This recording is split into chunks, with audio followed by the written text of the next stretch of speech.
பொன்னொளி பொறிக்கப்பட்ட ஆடைகளை அணிந்தவரும், பொத்தாமரையை கையில் வீற்றிருக்கும் அங்கங்களை உடையவளும், 4 கரத்தில் இருக்கக்கூடிய அங்குசம், பாசம், கரும்பு வில்லை ஏந்தியவளும், வித்யா ரூபமாகவும் ஸ்ரீவித்யா சுரூபமாகவும் சாந்தமூர்த்தி அமைதியான மூர்த்தியாகவும் தேவர்களை துதிபாடும் பவானி தேவியை எப்பொழுதும் வணங்குகிறேன்.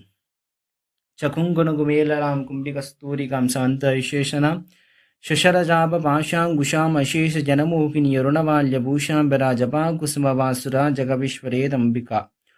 குங்குமம் நிறம் உடையவளும், கஸ்தூரி பொட்டு இட்டவளும், அம்பு, வில், பாசம், அங்குசம் ஆகியவற்றை தளித்தவளும் இருக்கக்கூடிய சிவந்த பூக்கள் நிரம்ப பெற்றவளும், செம்பருத்தி பூ மலரின் நிறத்தை உடையவளை ஜபம் பண்ணும் ஜபகாலத்தில் சந்திக்க வேண்டுகிறேன். இதான் இந்த 4 ஸ்லோகம். இந்த 4 ஸ்லோகத்திலுமே பார்த்தீங்கன்னா அம்பாளுடைய நிறம் சிவந்த நிறம் அதை குறிப்பிடுவாங்க. பிரகாசமுடையவள், சந்திரனை போல பிரகாசமுடையவள், உயர்ந்த கற்களால் இழைக்கப்பட்ட தங்க கிரீடம் அணிந்தவள், 4 கைகளை உடையவள், அந்த கைகளில் இருக்கக்கூடிய ஆயுதங்கள் உடையவள்னு முதல் அம்பாளுடைய அந்த லலிதா பரமேஸ்வரனுடைய வடிவத்தை அந்த ஸ்லோகத்துல முன்பு சொல்லிடுறாங்க.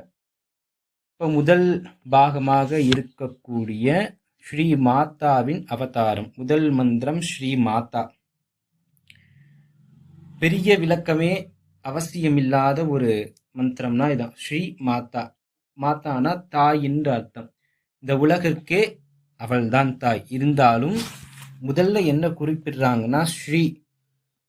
என்னைக்கும் நம்ம கோயில்ல மட்டும் இந்த வார்த்தை ரொம்ப அதிகமா, ஒரு சன்னதிக்கு போறோம்னா அந்த சன்னதி வாசல்ல இருக்கும் ஸ்ரீ மகாலிங்கேஸ்வர, ஸ்ரீ நாகேஸ்வர. அந்த மாதிரி ஸ்ரீங்கிற ஒரு பொருளுக்கு நிறைய அர்த்தங்கள் உண்டு. இந்த இடத்துல பிரகாசம்னு பொருள். ஸ்ரீ பிரகாசம் உடைய தாய். ஏன் பிரகாசம் உடைய தாய்னா, இந்த அண்ட சராச்சரத்தே தன் கர்ப்பத்தில் வீற்றிருக்கும் கோவிலாக இருக்கக்கூடியவள் அம்பாள். அதனால்தான் எந்த மாதாவுக்கும் முன்ன அடமொழி கொடுக்காம இந்த அம்பாளுக்கு மட்டும் ஸ்ரீ மாதாங்கிற முதல் மந்திரம் அம்பாளுக்கு ரொம்பவும் ஜகத்துக்கு மாதாவாக இருக்கக்கூடிய அம்பாள். லலிதா சகஸ்ரநாமத்தில் முதல் நாமாக வரக்கூடியது ஸ்ரீ மாதாயை நமக. அடுத்து ஸ்ரீ மகாராஜ்ஞை நமக, வலிமையான அன்பு கொண்டவள் ஒரு பொருள். பிரபஞ்சத்தில் யாவராலும்